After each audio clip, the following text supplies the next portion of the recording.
Hi, I'm Amy from Select Travel Holidays, home of Cruise Select. Thank you for joining our virtual cruise festival. I hope you've been enjoying it so far and welcome. In this presentation, we're going to evoke the golden age of sailing with the tall ship specialist Star Clippers. Nicola from Star Clippers will introduce us to this small but unique fleet, which offers a very different yet fabulous experience to mainstream cruising. Instead, we'll be sailing. So Nicola will give us an idea of what life is like on board and some of the picturesque and glamorous destinations which they sail to. Afterwards she'll answer some of your questions and some of mine in a Q&A session where she'll also share some of her personal experiences on board Star Clippers. So watch, and I hope you enjoy, and I'm sure you will.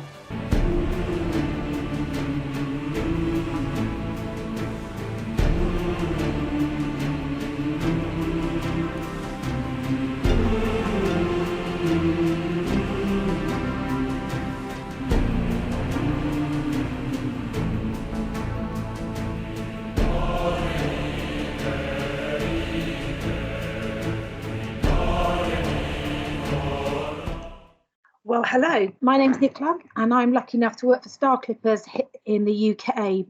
I hope you liked our intro, a little bit of music by Vangelis there. And for those of you that may well have sailed with Star Clippers, you'll know that that is our sail away music, which we play on every sail away on all departures.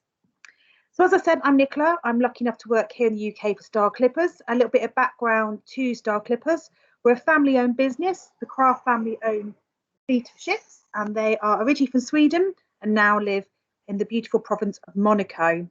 We are blessed to have three amazing ships in our fleet. We have the Star Clipper, Star Flyer and Royal Clipper.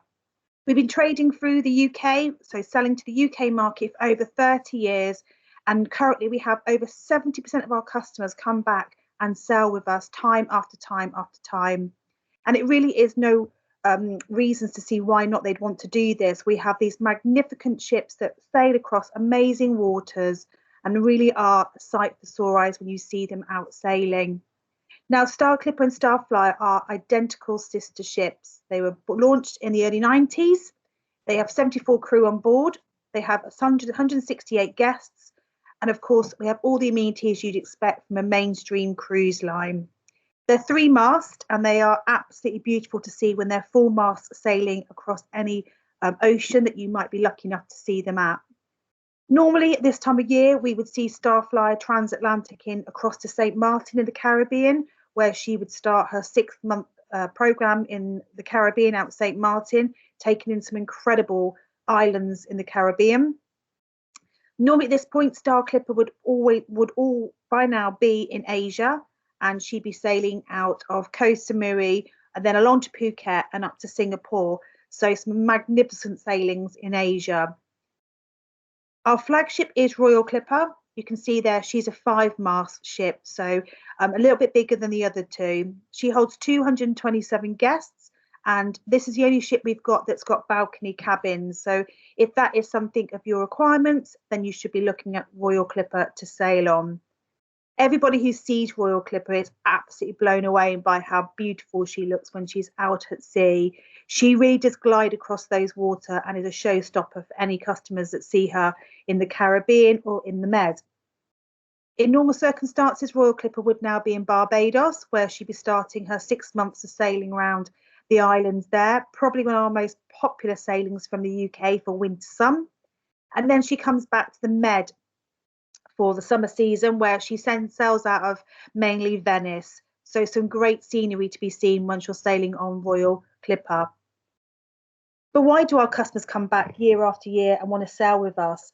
And even more so than ever at the moment, we're seeing a lot of new customers joining us because they want to go on smaller ships, which will go to some really smaller ports of call. And that is exactly what Star Clippers offer. Our ships are a lot smaller.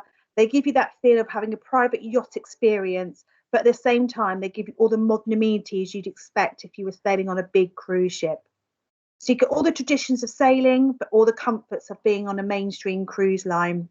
Now, you're not expected to work on board the cruise ship. If you want to get involved, by all means, we do advocate customers in getting involved in some of the onboard experiences.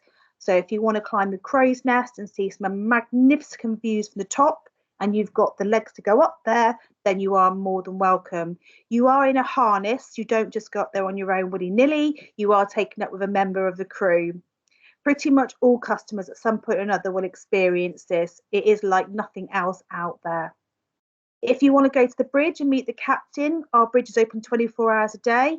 So if you want to go and sit and hear about navigation and how we get our ship in and out of ports and the actual sailing mechanics, then of course you're more than welcome to go and sit with the captain.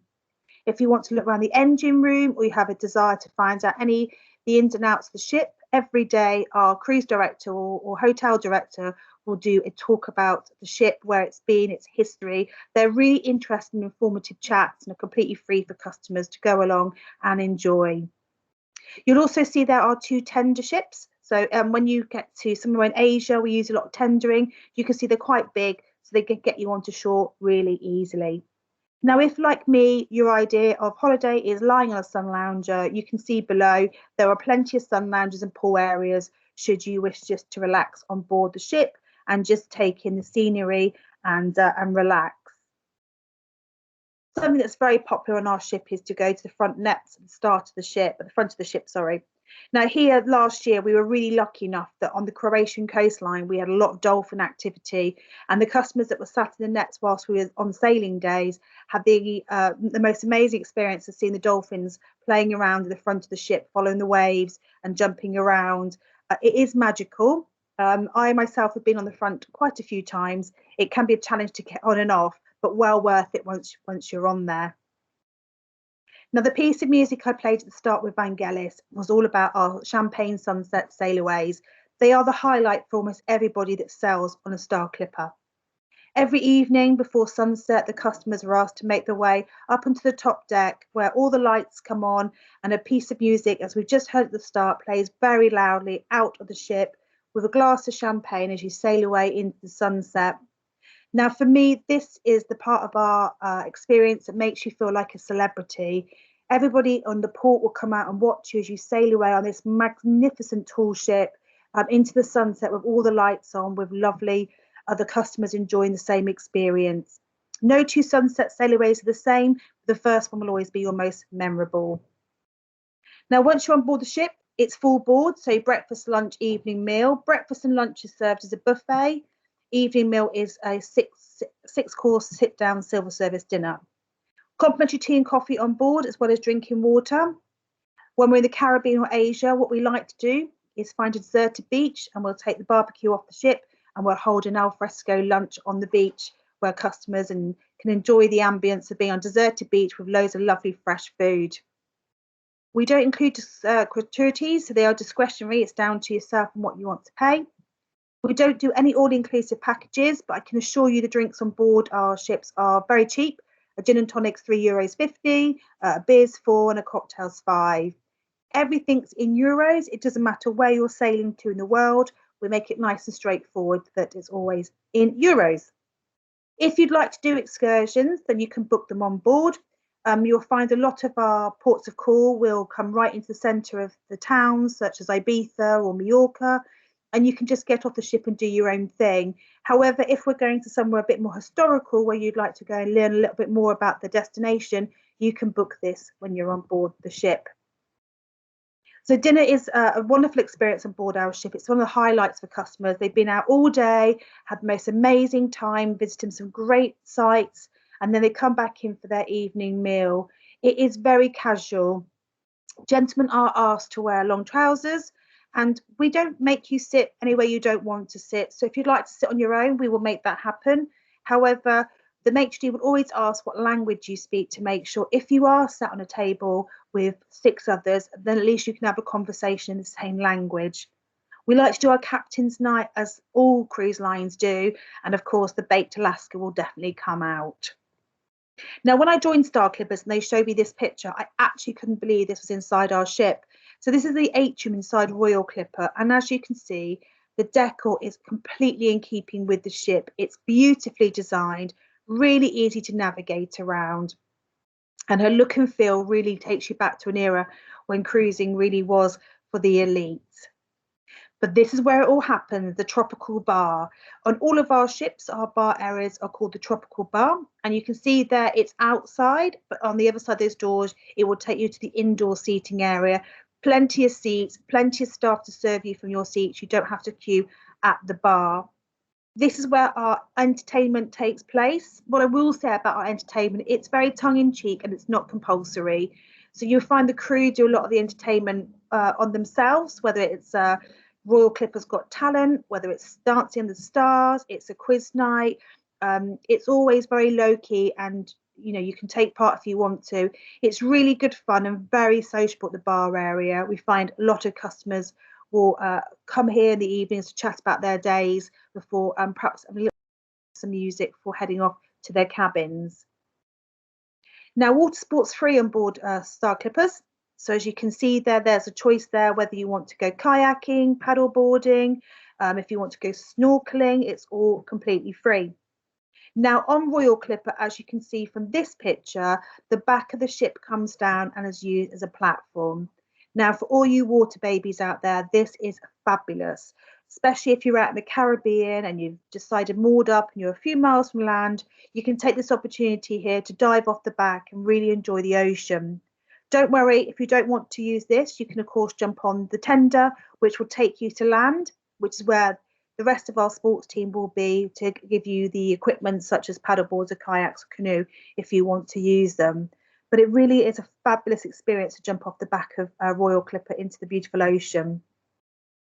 So let's move on to the cabins then. So here is a deluxe suite. Now this only found on Royal Clipper, and there is a limited number of cabins with balconies. And as you can see, the balconies really are just an area to sit outside and enjoy the ambience with your chosen passenger you're traveling with. They are a bit bigger in their size, and they're obviously at the top of the ship as well. But actually, the cabins themselves all have the same facilities that you need. They all have en suites, they have toiletries, you get water in your cabins, you've got day robes, slippers. You can see the different sort of configuration of the cabins. There's doubles, there's twins, and they've also got cabins that will hold 3 with a bunk bed style, which will be pulled down. Now, majority of the cabins are outside, so you've either got the picture window there or a porter window there, depending on which category you go for. I know it's a real cliche, but it's true to say you don't spend much time in your cabin on board our ships. It is all about life on board the ship and getting out and immersing yourself in sailing, not sitting in your cabins and watching the world go by.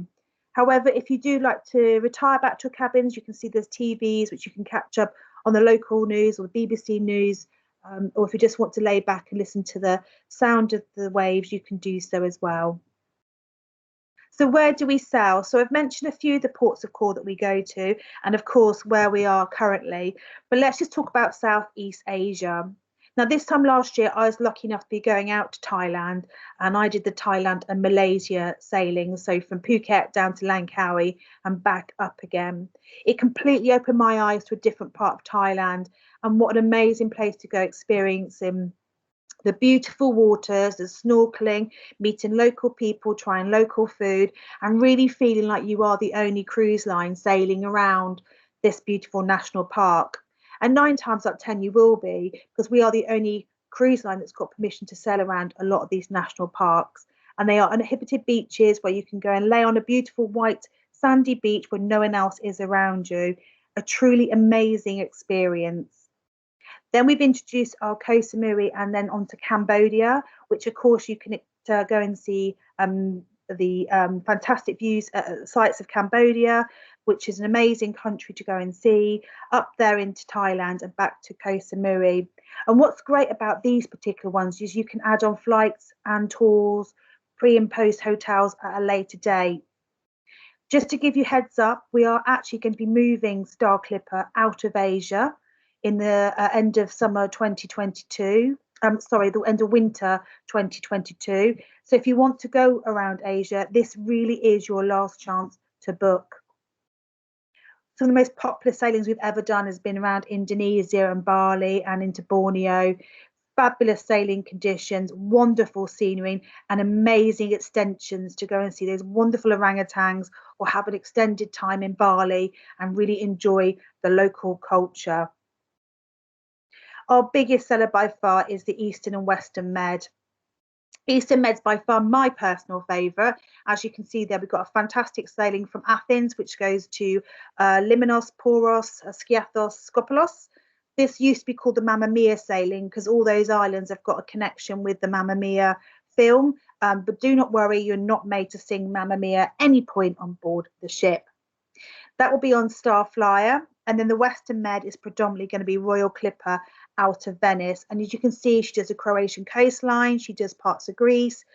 She goes to Corsica, Sardinia, and all the way up to Rome. So some fabulous sailings, whether you want a 3-night, 7-night, 10-night, or 11-night, will have something to cover one of those durations. Worth noting this point, as I mentioned, Star Clipper is leaving Asia, and she is actually coming back to the Med in summer 2022. The reason being is we have such huge demand for European sailings that we need our third ship to come and help to support the demand from the UK market. We have the most exciting sailing, which will be called the Yachtsman's Paradise, which is going to be Istanbul to Athens, which will be in May 2022.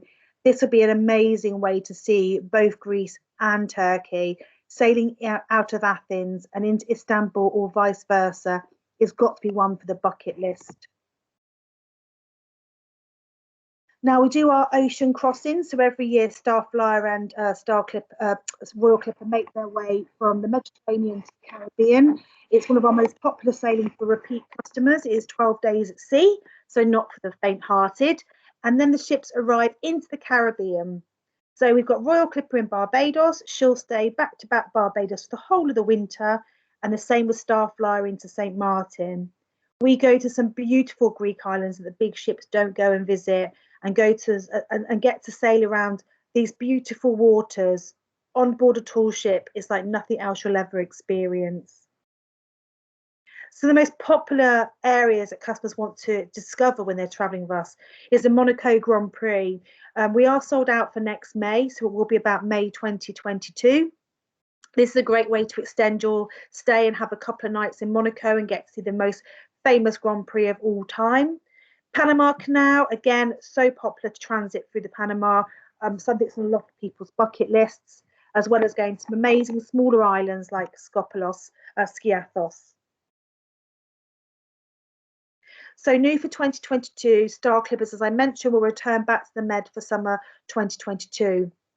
Suez Canal, we did a one-off sailing, limited cabins left on this now, but if you are interested in the Suez Canal, I will definitely be speaking to the team to find out if there's any availability left. And then, like I mentioned, the Yachtsman's Paradise is leading in at the moment at £1,600 per person. You can book your flights and pre and post hotels at a later date, but I would definitely recommend getting those booked as soon as possible. We currently have 3 brochures out. These can be downloaded by your agents, and you've got Star Clipper's main brochure, our preview, and we're on sale all the way up until March 2023. There are some great early booking discounts up to 20% off, as well as back-to-back discounts, Christmas discounts, and if you've travelled with us before, you would also get a repeat passenger discount. So all that's left for me to say is thank you very much for your time today. I hope you've enjoyed learning a bit more about Star Clippers, or a refresh if you've travelled with us before. If you have any questions, then please speak to Amy and the team, and I will leave you with Evangelis.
So I'm Amy from Select Travel Holidays, home of Cruise Select. Thank you for joining our virtual cruise festival. And I'm here with Nicola from Star Clippers. So thanks for joining us, Nicola. You're welcome. And we really enjoyed your presentation. But of course, we want to find out a little bit more about Star Clippers, particularly as it is such a, it's very unique. It's certainly very much set apart from a lot of the other cruise lines and cruise stars we've got on this festival. So let's start with perhaps the beginning. When the Craft family started Star Clippers 30 years ago, I think you said, what was their inspiration? Yeah, so Michael Craft, who is the owner of Star Clippers, as I mentioned, they're from Sweden, they moved to Monaco, and he just has an absolute passion for sailing. That is his thing, and he wanted to share it. And he created these 3 beautiful ships, and that's what he's doing. And in fact, probably most years you will find that they actually travel on one of the ships as their own holidays. So a lot of our customers get to meet the Crafts in person and see that they are real people and they're very down to earth, but they have very embedded family morals and a vision, and that is about sharing their passion for sailing.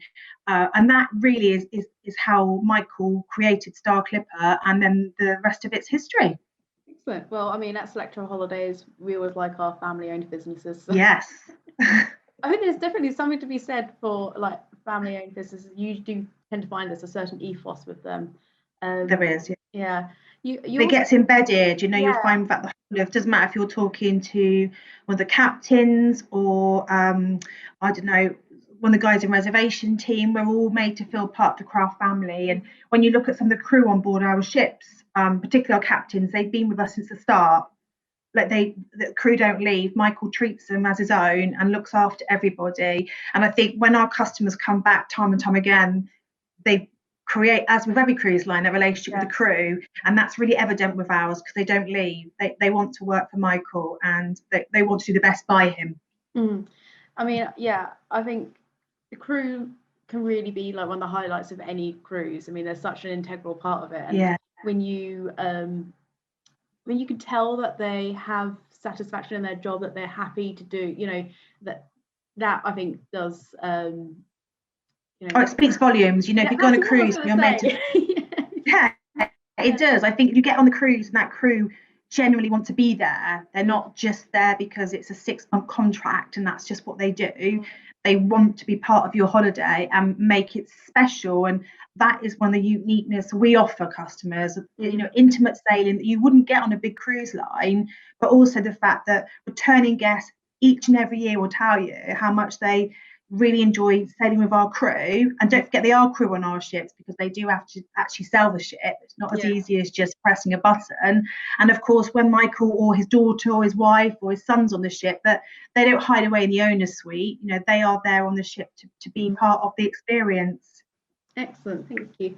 No wonder there's 70% repeat rate. That's very high, and I guess, like you said, they've got that relationship with the crew, and probably also they might even fellow guests who we see from 100%. And I guess it really does become a massive family environment, in really quite they love it. You go down for dinner and you sit, as I mentioned, we don't really have a set dining experience. You can sit with who you want when you want, and the maitre will make sure you have someone on your table who you can have a conversation with. And when my partner were on there 2 years ago, we met a customer who was on their 28th cruise with us. We don't have 28 itineraries. He just loves the experience of being on a Clipper ship. Excellent. So you did also mention some of the various languages spoken on board. So it seems to be a good international experience. So what sort of nationalities tend to sail with Star Clippers, and who would you also say Star Clippers is suitable for? So we have a good mix. We, at the moment, last year, our mix was 25% German, 25% American, 25% from the UK, and then a mixture of Australians and Canadians and other Europeans. So a real nice mix of customers. And the one thing that they predominantly have in common is their love of sailing, or their love of intimate sailing, or their love of just being away from the big crowds. So our crew are a mixture. We've got our senior crew are Russian, So because they're sailing ships, they're not just captains, they are actually on there to make sure the ship runs smoothly. Yeah. So we have Eastern Europeans, and then we have the Filipinos and Indians in our restaurants. We get a real mixture of customers. We get the once in a lifetimers, the honeymooners, the anniversaries. If they're doing, let's say going to Australia, they might do our Singapore to Bali sailing and then go on to Australia. We get the adventure seekers, the ones that want to go to Asia and enjoy the coral reef experience of diving. We get the ones that just love history. So if you're going around the Med, for instance, those customers generally want to be a bit more independent and go and do the sites on their own. So we get a real mixture. The only kind of customers we just need to be able-bodied. We don't have any lifts on our ships, and it's still very much old-fashioned inside, so you need to be able-bodied to be able to get on and off the ship. That would be the only requirement we would need. Yeah, that's a bit like a lot of river cruising, isn't it? Yes, exactly. So if someone's never cruised before, or even if they have but can be susceptible to seasickness, what advice would you give if they are worried about being seasick on board? Because you've really emphasised that a lot of it's about the sailing experience. So. Yeah, I would make sure I pick a sailing within certain dates. So we do some great shoulder season sailings, so repositioning cruises. I'd avoid those for your first time. You are more likely to get a bit more choppy water, like our Malaga to Malta sailing in April. You do some fabulous stops, but you have a few more days at sea. I would definitely avoid the transatlantic. Again, that's 12 solid days at sea, so not for the faint-hearted. So perhaps your first one would be like a June or July sailing around the Med, where the seas are a lot calmer. Greece is particularly good to sail in May, June and July, and that's Athens to Athens. So the waters around there are sheltered. We don't actually go that far from land. So majority of the time the Med, you can see land, which does help with seasickness. Definitely go for a cabin in the centre of the ship. Most of ours are outdoors, have got portholes or picture windows, so you'll have that, be able to see out the window. But the higher up the ship you go, the better, because it's a sea-bearing ship. If you're quite low down, you are wave level, and of course that won't help with your thickness. So we'll always recommend you go central ship. Higher up the better, really, and to go in those months where the seas are a much calmer time of year. I did Thailand in December last year, and we didn't have any problems at all. My colleague went a week before me, and they had some choppy seas. So it's just timing it right, really. Yeah. We do always have medical assistance on board the ship. So if you were to have any sickness, we can ask our crew on board can help with C6 tablets or the injections. And of course, there's so many things you can buy these days to help with seasickness. But I wouldn't let that put you off. I've sailed across the Irish Sea, and that's one of the worst ones to go on. But I think on a tall ship, you're more gliding than you are edging through, and you can go on top deck, and you don't get the motion of it. Yeah. Of course. Well, thank you. That's really helpful and handy. And so I know you said when you were talking about some of the different sort of people that you that are attracted to Star Clippers, you said, for example, if someone's interested in history or culture, they might like to do the Med and perhaps do something independently. But in your presentation, you also mentioned that excursions were bookable on board. So what sort of excursions could guests expect? Are we looking at cultural sightseeing or something more active, or is it? There's a bit of both, actually. So last year, before last, I went to Palma, and they offered a Segway tour. So if you're brave enough and you want to go on a Segway, we had that as an option. Another example would be in Langkawi in Malaysia. There we had private guided tours. So if you were more interested in seeing a bit more of the rainforest rather than beaches and seeing a bit more of the culture, they are options. If you're in Greece, any one of the islands you go to and you'd rather have a guided tour than independent, they are available. Really simple. When you board the ship, there's a book of excursions in it. You can pick what you want to do, and it's as simple as writing your name on the blackboard, and that's it. And you can wipe your name off a day before. So we don't send any excursion packs out 6 months before. It's all bookable on board the ship. We don't really have minimum numbers because we're working with a ground handling agent. It doesn't belong to us, an affiliation. We can just add you onto an excursion, and you pay on board in euros. But there are, when I was in Thailand, a couple of the people on my trip did the James Bond Island, which was a 4-day tour. A local company came and picked the guests up on a tender and took them out for the day, and they didn't see them again until 6 o'clock. So the ship didn't go to James Bond Island, but if you did want to go and experience that part of Thailand, the excursions were available. And that's the same with extension. So if you were doing Borneo, for argument's sake, and you want to do the orangutans, we can add on a land tour at the end of the cruise where you can go and experience the orangutan sanctuary if that's what you want to do.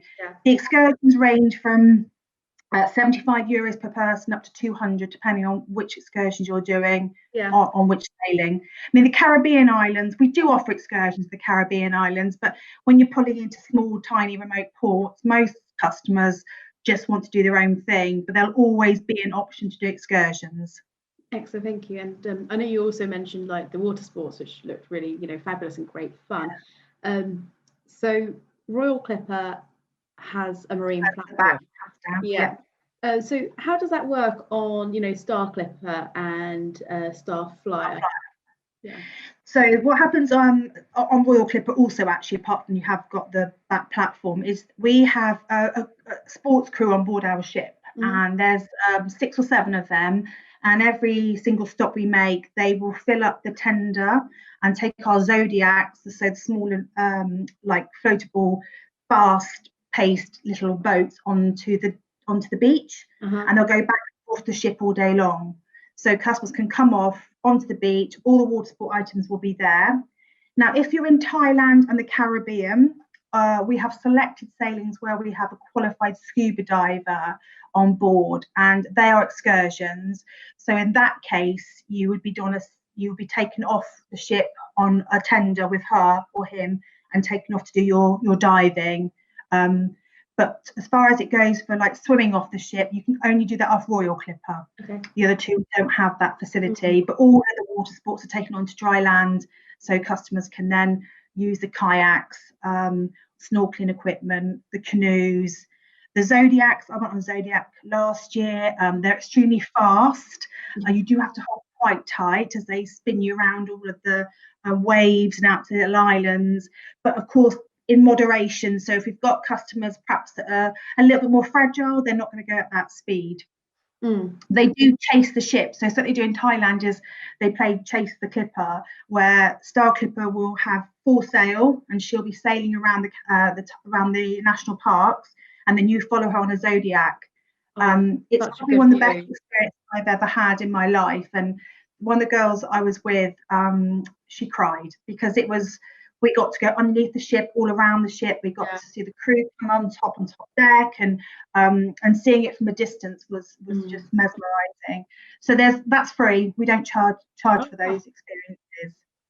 Yeah, that sounds amazing. Just getting those sort of like, the photos, the video of those like iconic sails, and that's brilliant. It's amazing. I mean, you can get on those. They're free. They're fantastic, and we did it in Thailand, and it was, like I said, it was so memorable and amazing and they, the guide who was a local, a member of crew, but he was from Thailand, and he took us to some of the shelving caves and showed us where what they call pirates, but they're not really pirates. They're just fishermen that live in the caves, and took us to where they were fishing, and they had satellite TVs, and it was just fascinating to see a different part of the world and see how they live, and you wouldn't get that on a normal holiday. It's impossible. No. You wouldn't know where to find that. You couldn't get out to those little islands and see it. It's virtually impossible. Yeah, and you've literally, got the local knowledge there from a member of the crew on board. So I think that in itself enhances that experience, doesn't it? Because you've got, the rapport you have with the crew member. You've got the benefit of their insider knowledge, and they're, obviously excited to be sort of back home and show you, they're so passionate. I mean, the cruise director in Thailand, in Asia, has been with Star Clippers for 20 something years, and what he doesn't know isn't worth knowing. And every day at sort of 5 o'clock when you're back on board the ship, he'll hold a briefing. You don't have to go to them, not compulsory, but they are so interesting. So he talks about the tsunami, what happened when Star Clipper was out and the tsunami hit. He talks about sea pirates, how the relationship works. He'll tell you about local economies, how we are sustainable, how we're helping local businesses. And he does that on every single day that you're at sea. He'll give you this wonderful insight into not just about Star Clippers, but how we work. You know, no one else is allowed to sail around the national park in Thailand except Star Clipper. So we have this great relationship with the Thai authorities, which allow us to do that. And of course, next year will be our last chance to do that before we bring her back to the Med. So it's really exciting. Yeah. So obviously you have that sort of relationship with, for example, the Thai national parks, and you mentioned that giving back to local communities, obviously, and you also mentioned the sustainable word there. So what sort of measures, what do you do in terms of giving back to the local communities? Is it just in Thailand and Asia, or is it something that No, I think like the Caribbean, it's something we're conscious of as well. But in Thailand, in particularly in Thailand, because we've been there for so many years and a lot of our crew are connected to it, you know, we could buy our food from a big outlet, but we don't. We'll buy it from a local market. We'll make sure that all of that's sustainable.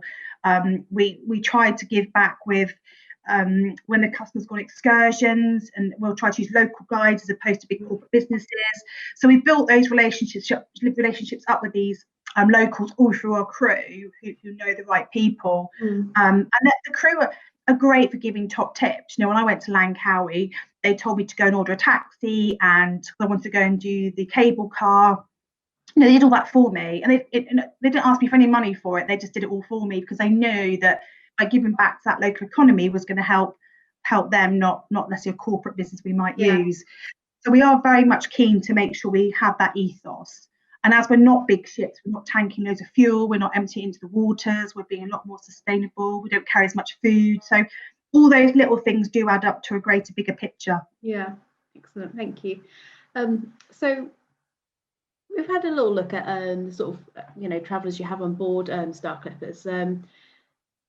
At Select Travel Holidays, we have like a lot of solo clients, and one of them, Liz, has asked about solo activities on board. So could you give Liz and our other solo clients an idea of what life is like on board for a solo guest? I mean, do you offer solo deals? Is there anything like that? We do, yeah. On Royal Clipper, we have one cabin 232, and that's always no supplement. That's a single cabin, but you've got to be quick to get that one. On the rest of our ships, we have a guaranteed single supplement, which is 3 cabins per sailing, and that supplement is around about 10 or 15%. We're just guaranteed a single cabin, a cabin at single occupancy. If you were specific, so if you wanted to have a deluxe cabin, the supplement does go up to 75%, almost double, depending on which cabin type you want. When I was out in Thailand, we had, I want to say it was 7 or 8 solo travellers, most of which were female. And the feedback we had from them at dinner was, because we only hold 165 passengers, it never really feels like you're on a big ship. So therefore it's very intimate and very friendly. And going back to the crew, they make sure our solo passengers are included in everything that we do.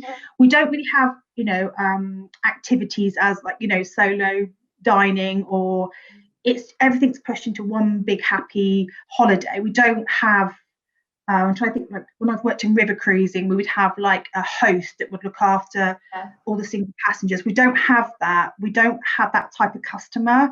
If you think 70% of our customers repeat every year, they wouldn't leave someone stranded. And our cruise director and our hotel directors are absolutely fabulous and will make sure that everybody's immersed in that experience. And if you think some of the things we include, like climbing the crow's nest, well, that's an independent activity, so it doesn't matter if you're traveling alone or with someone else.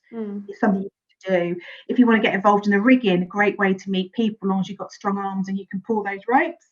You can go and sit in the bridge if you want to just chat to the captain. Dinner tables, you're always sat with someone.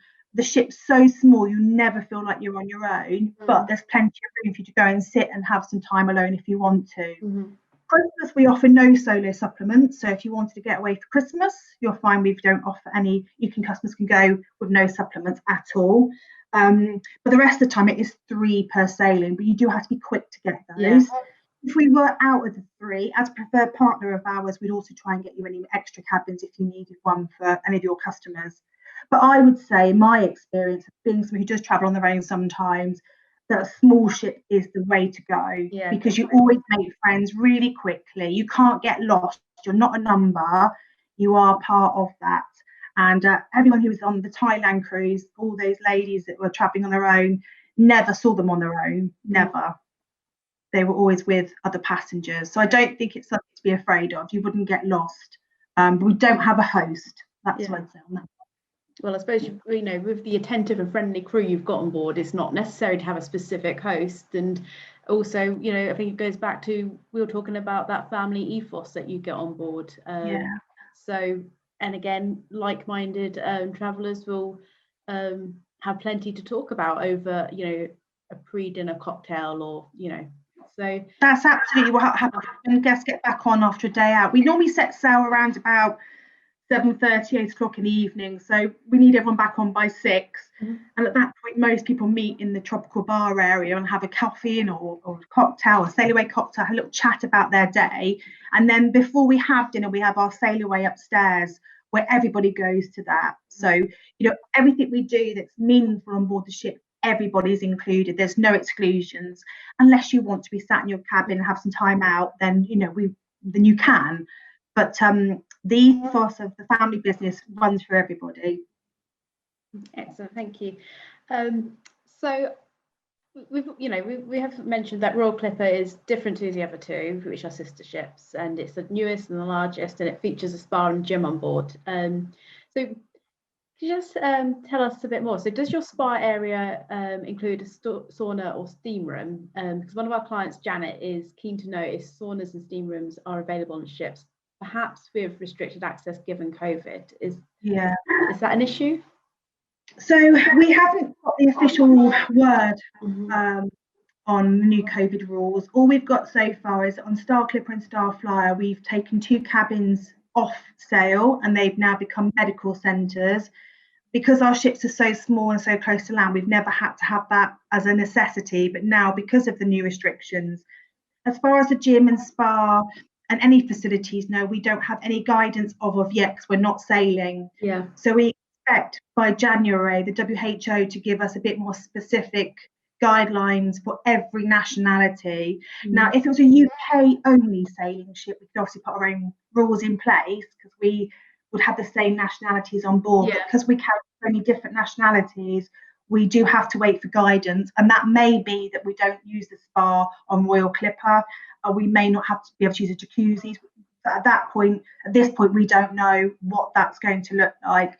We'd like to think that we would still have all those amenities open to our customers. But Star Clipper and Star Flyer don't have them. And that's not for those guests. So we'll have to wait and see. And once we get that update, which we expect to get in the new year, then we can pass it on to you guys, and then you can and talk about it with your customers, or, you know, we can have a conversation separately about it. But at the moment, we don't know what that's going to look like. We're hoping to start sailing in January. So hopefully. I mean, I guess we just from the last 10 months, you know, we've seen how, you know, restrictions have been introduced, they've been relaxed, they've been introduced just in our own country, never mind anything else. So we've seen that it really is a sort of a constantly changing and evolving. But as you can imagine, our other client questions have focused on COVID measures. So I know obviously there's only going to be so much you can answer, as you just explained. But I guess the concern is whether any precautions would have an impact on the quality of the cruising experience. And I think social distancing seems to be something that clients are particularly, you know, for example, John asked how open dining would still be possible with COVID social distancing measures in place. And it's also a concern for Hazel, who says for her the attractional cruising is striking up conversations with fellow guests and making new friends. So when you resume sailing, do you think especially as, you know, we've discussed how sociable a Star Clipper's sailing is, do you think such measures will have such an impact, or do you think that you perhaps wait until it's less of an issue for social it's a really good question, and one I wish I had the answer to. I think how we feel about it at the moment is that our ships only hold a maximum Royal Clipper of 220 passengers. We don't fall into that big cruise line demographic. We almost fall into a yachting category where the rules will be slightly different because the amount of passengers we'll have on board our ships. So, for an example, we don't go to Barcelona with 12,500 other guests. So the chances of having that interaction from ship to ship is going to be a lot less with us. If you look at a saying we do, the old Mamma Mia one, you've got like Skoplos, Skiathos, Limnos, Poros. No other cruise lines go there. So our customers will be in their own bubble. Yeah. So they will join that cruise and they'll stay in that bubble for the whole week. We're not going to have much interaction with other cruise customers. I personally feel they will have to change the dining. I don't think you can just turn up at 8:30 and just expect to start having dinner. I think it'll be a little bit more regimented to start with. And our restaurants are designed to hold full capacity at one time. We just don't do that because customers want to eat when they want to. Buffets are, we only have buffet for breakfast and lunch, but we do anticipate that will probably change as it has in hotels now if you've got a land holiday. But I don't see the social aspect of it changing because that's what cruising is. I think you go on there to make friends, and whether that means we're 2 meets apart when we make friends, then we'll have to abide by that as we do in our lives normally now. But I don't think because the size of our ships and the ports that we go to, we may be able to get away with a bit more of the relaxed rules that we think will come out, as opposed to the mainstream cruise lines that won't be able to, drop anchor and go off and do an excursion, as our customers are used to being a bit more independent. And we're only 160 on Star Clipper. Not all passengers get off the ship at once. So we've got a bit more flexibility than the big cruise line. And I think that will work in our favour once the restrictions start to unleash, and we've got that opportunity to talk more about our health and safety policies and what that looks like. But our anticipation is that because we're smaller, we will be put in the same category as yachts, which I think will be far more relaxed than a big cruise line. Excellent, thank you. And you mentioned flexibility there, which I think is one of the watchwords for this. I think cruise lines have been really flexible in how they've dealt with this ongoing situation as it sort of evolved.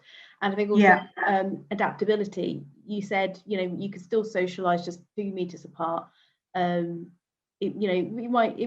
might be a bit different. Some of it, like you said, some of the dining might be a bit more regimented to what people are used to. But I think people have proved themselves to be quite adaptable throughout a lot of this, really. And I know no cruise line would really want to sort of set sail without it being as safe as it possibly can be, but also they pride themselves on the quality they deliver to the onboard experience. So I know that'll be something that Star Clippers will also be sort of bearing in mind and taking great care of. So of course, if you look at like a deck plan of one of our ships, there's so much space on board the ships. It's almost kind of hard to imagine if you've been on the ship, but there is lots and lots of space. So you're never going to be feeling like everything's on top of you. So, Germany, their restrictions are 1 meter, ours are 2 meters. So that's kind of where we have that conflict of what do we do by making sure safety for every nationality is taken into consideration. Do we have to let 70 or 80 passengers? That's something else that they've talked about, the capacity being a lot smaller, so give you more distance. But we can sail with 5 people on board our ships. They're all going to still want to talk to each other. They're still going to want to have dinner together and drinks. And we've got to change our way that we are as humans on board our cruise ships to adapt to that. Like you said, people are adapting to it in our day-to-day. So cruise will just have to follow suit, I think. Yeah, excellent. Thank you. So I think there was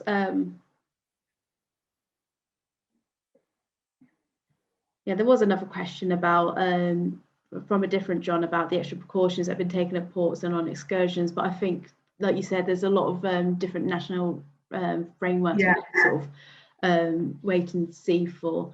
We've seen some big cruise lines go out there, haven't we? And they've tried to do touring in groups, but that's not who we are. We don't we don't sail to an island where we expect our customers to then all get off at one time and do things together.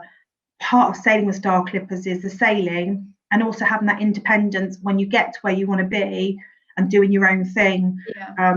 So again, I think that will be part of the bigger guidelines that we get given, and we'll have to adhere to those because that's not something we challenge. Yeah, it's not something you compromise on. It's, you know, people's safety. No, absolutely not. But so hopefully our clients are. I mean, I know obviously. Hopefully we've answered it between us as best as we can. You know, this is obviously I was about to say that dreaded word, unprecedented situation, and but so looking forwards, I guess. So you know, you've mentioned some of your most popular cruises. Say the Panama Canal, which I know is obviously a bucket list item for a lot of people, particularly avid cruisers. So which itineraries does that feature on? Is it like the Panama Canal for next year, we're only having Royal Clipper. So this year, Starflyer and Royal Clipper did Panama to Antigua and Antigua to Panama. But next year, we're only having the one sailing. We're having to shift around with the ships, their itineraries and dry docks going to be slightly different because we've not sailed this year. The Panama's definitely up there. That normally sells out very quickly. The Suez Canal, that was a new bucket list that we on sale year, which sold out within a week, which was just unheard of for us. But I guess transit in through the canals, you know, if any sailors out there is up there, you know, as a thing to do. The other bucket list one is the Venice sailing, is sailing in and out of Venice, because we are still allowed to sail right into Venice and right out. For a lot of people, having that experience on a tall ship leaving Venice is up there. The Grand Prix, because we're from Monaco, having the Clipper ships in, we normally have two. Next we've got one. We did used to do Singapore Grand Prix. If we can tie that around the Borneo and Bali sailings, we'll try to incorporate it. We always are looking at where the ships are going to be and whether we can tie it in with any international events. To make it more of a once in a lifetime opportunity or experience for people to try the Clipper and add on the Grand Prix. And we try to get tickets, whether it's grandstand or if they want to be in a VIP area, we can source all of those. And there's some great mini sailings for those customers that are desperate to go on a Clipper ship but have that fear of seasickness, not sure about being on tall ships. There's a couple of 3-nighters at the end of 2021 and 2022, Venice, which takes in Croatia, and Athens, it takes in Mykonos. So they're nice little sample ones that you can add on a land stay in the Greek islands, or just do a 3-night break. But they'll give you a bit more sense of what it's like to be on a Clipper without going for 7 nights. But you find most of our customers come back and rebook immediately to get on a 7-nighter or their dream one. You know, we're not talking big prices. So the new one we've got this year, which is the Yachtsman's Paradise, so that's Istanbul to Athens via Skopelos and Skiathos, you're leading at £1,600. So for 7 nights full board on a cruise, it is really, really good value. And I think for me, sailing in and out of Athens is on my bucket list. It's something Istanbul was on my bucket list. Yeah. Apparently, nights is supposed to look absolutely amazing. But when I talk to customers all the time, for them, you know, the Panama Canal, but the Venice one is the one that people say is the dream. That would be really quite spectacular, especially when you've got that music playing. I should imagine it's when you a nice glass of champagne and exactly with Vangelis playing in the background. If you want to feel like a celebrity, that's the one to go on to. But for me, it's about the Greek ones. You know, the Greek sailings we do, knowing that no other big cruise lines do that part of Greece, and you've got all that beautiful Aegean water to yourself. Is just spectacular. I such a fondness for Greece and the Greek islands, and they're just so stunning. They are, and you know, we did that. We don't call it Mamma Mia anymore. It's got a new name, but we you know, we go to Skopelos and Skiathos where the film was filmed, but Limnos and Poros, which are the 2 islands around it, are absolutely beautiful. And because very little tourism goes there, no big cruise lines. If you want to go off and have a Greek salad with a Mykonos beer overlooking that sea, you're going to find it. It's going to be that dream Greek holiday. We don't go, we do take in from the bigger islands like Santorini and Rhodes on our bigger itineraries. But for me, it's those small Greek islands that don't get the tourism, are the ones, you know, on a tall ship. They all come out to watch you come in on that ship. They're fascinated, and you'll suddenly feel like this amazing celebrity. It's such a wonderful feeling, it really is. I'm really privileged, I know, to work with them and travelled quite a lot with them, but it's like something I've never experienced. Yeah, that sounds amazing. So on the former Mamma Mia sailing, you said the guests didn't need to worry about being made to sing Mamma Mia, but can they choose to? Like, you know. Yes, I love a little bit about that. I think the reason we changed the name is because we do quite a lot of themed cruises. We do yoga, we have celebrity chefs, we do different types of ones over Christmas, and the Mamma Mia one somehow got swept into this themed cruising, and it was never a themed cruise. It went to the same islands. But I would imagine, and I know now, that they do an ABBA tribute night on board the ship. So I'm sure that will not go away. And if you sing Mamma Mia, then fill your boots. You're more than welcome to. And I guess when you're ashore, you know, there's no stopping you. Is it Scopolis, the one with the big hill that Meryl's sort of like running up? I don't know how she manages it, you know, to when it takes it all. I mean, up to the church, exactly. And if you want to be, for those of you who can remember Shirley Valentine, then you know that's fine too. We don't mind if you want to go off and talk to a rock for a few hours, as long as you're back on the ship by 6 o'clock. Excellent. So we can set sail into the sunset. But I mean, if anyone hasn't been to Skopelos or Skiathos Islands on holiday, they are beautiful. And when you get there, you just get a local taxi to take you to the highlights. It's so easy. The beaches are amazing, and to go and sit in those tavernas and have that Greek salad or souvlaki or a beer or a metax or whatever you're taking might be, that's what it's about with Star Clippers, is getting off that ship and immersing in that local culture before getting back on the ship and probably carry on singing Mamma Mia and drinking and eating. Yeah, definitely. So, I mean, I know you've shared a few of your personal experiences on board, and this is probably going to be one of the trickiest questions. But do you have a favourite experience? I know you said that. Well, actually, you might have. Gosh, they're all like, I could share loads of you, but for me, my first sail away, which was out of Malaga, of all places, I didn't expect that feeling. Everyone told me you'd get this weird feeling when you're on board, when the sails go up for the first time to Vangelis, you've got a glass of champagne. You know, Malaga's not the prettiest of ports in the world, but my goodness, it was emotional. And one of the things that I remember was we sailed past a new TUI ship, but it was a German, not a British TUI. It was a German one. Mein Schiff 2 or something. Yes, it's something I couldn't pronounce. And it was massive. Yeah. And mainly balconies. And all these people were hanging off their balconies as we looked like a tender ship to them, went past with this piece of music playing and the wind blowing through the sails. I mean, a glass of champagne.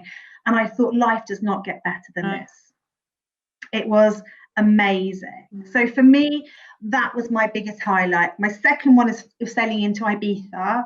I go to Ibiza on holiday every year with my girlfriends, and to sail into Ibiza town and pull up right outside the main strip in Ibiza town next to those multi-million-pound Russian yachts made me feel amazing.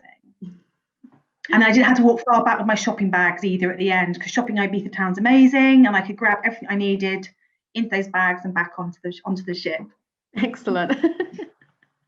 I mean, I think that's sometimes something about cruising that I sometimes think my happy place is when I'm on a balcony, glass of prosecco or champagne in hand, just watching the sunset over the sea, and it's that sort of like, you probably can't put words to it, but it's that sort of feeling. And I guess if you've got, sails billowing, that sort of, music playing, that must be like so much. It's mind tingling. Yeah.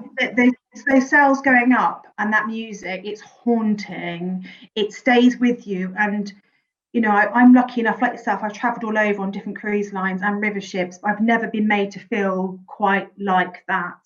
And at that point is when I got it, and I totally understood why these customers do this 28 times with us, because you can't feel like that. You know, the sound of the sea, the waves, the ocean, and then the wind blowing in those sails. It's just magical. Yeah, and also I think sharing it with that moment with like other people is a real sort of connecting sort of thing. And I think that's definitely something we've missed out on this year. We haven't really had the opportunities to connect with our, you know, fellow people. And, you know, we mentioned earlier how striking up conversations and making new friends is actually one of the best parts of cruising with so many people. It's that sort of sociability and sharing your experiences and your love for the outdoors, or your love for just being on the sea, and you know, and not being able to go there. It's been tough. You know, I think this time last year I was packing to go out to Asia for 10 nights on Star Clipper, and I was the last one from the UK business to go out there. We could never have factored that into our lives. And I do think back to that trip, and I do treasure every single moment, because sailing around Asia was epic. It was, and I'd never been to Langkawi, which blew me away. And I can't wait. I just can't wait to be able to get back on the ships, and particularly with Star Clipper coming to the Med. I hope to go on it next year in Asia before she finishes in 2022. But then with her coming to the Med and having 3 ships, I mean, it's going to be amazing. It's just going to be such a great opportunity for our customers to really experience Star Clippers in Europe, which we've not done since 2016. Wow. Yeah. And having 3 ships. I mean, I think you might have already sort of, because I was going to ask, like, what do you miss most about cruising, or rather sailing with Star Clippers? I mean, I guess, you know, a lot, like we've just sort of that is that emotional sort of yeah. Okay. It's almost, for me, it's second home. I know it's a cliche, but you get on board there and it almost feels like home.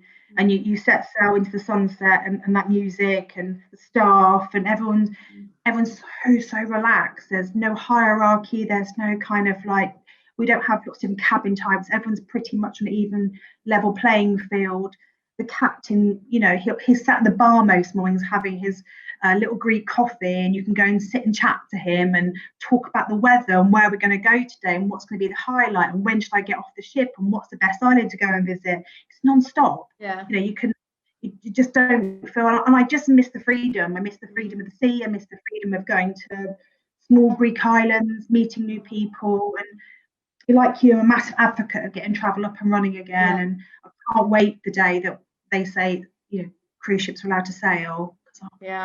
God, just the maybe after you back on board, like, or just traveling anywhere. Like, I even miss getting annoyed at you know, security at airports. Like, yeah. And the food, like, you know, you spent so long eating at home, it's so boring, and then you get on board the cruise ship and you have this wonderful delight of 6 courses, and you know, we don't have a mantra where you can't try different things. So there's 3 desserts, you want 3 of them, they'll bring you all 3. Just having that, you know, I suppose greed slightly, but not having it for 7 or 8 months now. I just the luxury of having that lovely food, especially on our ships where it's catered to where we are. It's just, I can't wait. Yeah, I mean, it's funny. I always, you know, think that I don't take it for granted, because you always know it's such a privilege to travel and see the world. But I kind of think, like, maybe I did underappreciate it without realizing it. You know, I mean, I think the next time, you know, you're back on board, that feeling, you know, be, I guess, so magnified, you know. I think that's another trip, you know, to go on. You know, going out to Asia, out to Vietnam and Cambodia, and going on the Mekong. You know, all those things that we did and now we can't do. But the passion that we have to get back out there and do that hasn't gone, and that will never leave. For anyone that's in the cruising world, it's just waiting for it to happen. And when it does come back, it'll be bigger and better, and we will appreciate it, and we will love every minute of it. And I know we have contact with our crew. We've got skeleton crew on all the ships at the moment, so most have been sent back to their families. But we hear from them in the office, and they're just counting the days until they can get back on the ship. Even if the weather's bad now, they don't care. They just want to get back on there and do what they do best. Yeah. They miss our customers, they miss the experience, they miss us. Yeah. And no other industry can offer that, I don't think. Yeah. Yeah, because I mean, your customers, my clients, they just, I think everyone's going to, there is a hunger for travel, and I think it's fair to say that, we're all very much excited about getting back out there, and you've got, you've rolled out up to March 23, so there's a lot for someone to look forward to. I think we all need to have something right now that you've got. You definitely do. We've never been this far ahead with our sales, but because we've had to cancel this winter because of our such high return customers, we've had to put 2023 on sale, and it feels weird even talking about 2023. It feels like so far in the future, but actually it's great because it's the same itineraries that is this winter. So if they want to do Windward Islands, which is Barbados, it's there for the taking. There's some great discounts, up to 20% off some of the early bird savings. Repeat customers get 5% additional discount. We've got these solo offers. You don't have to book your flights now. We'll fully protect all that for you. So, at a later date, we can add on your flights, pre and post hotels. All of that can be done. When you look at our deck plan, you'll see we have limited cabins. So that's the urgency with us, is if you specifically want to be on a certain deck and a certain cabin, you've got to book it quick because it will go. Okay, well, thanks so much for your time, Nicola. We've had such a great chat, and we've answered you've answered my questions and my clients' questions, and thanks for sharing your passion for Star Clippers as well. I mean, it's easy to see why it's such a great way to experience the world, and I'm sure a lot of our clients have really enjoyed it as well. So thanks for your time, and also you're more than welcome. And thanks to our viewers who hopefully have enjoyed this. And so thanks to everyone at home, and take care. So thank you for joining our presentation with Star Clippers, which I hope showed the difference between sailing and cruising, and perhaps inspired you to give Star Clippers a try yourself. I know it's an experience that I would certainly love to try for myself. Just the idea of that incredible sail away, I think, is breathtaking. Of course, Rachel has been lucky enough to experience Star Clippers, so she'll be happy to share her experiences and answer any question. But if you would like to find out more about Star Clippers, or would like to book a sailing with them, then call us on 01234 326 758. Or of course you can email us on sales@cruiseselect.co.uk. Any of us from Team Select will be more than happy to help. As Star Clippers say, they're the tall ships that dreams are made of, and hate to sound a bit cheesy, but we would love to make your dreams come true. So thank you once again for joining our presentation with Nicola and Star Clippers, and I hope you enjoyed it. I certainly did, and I'll look forward to hearing from you soon.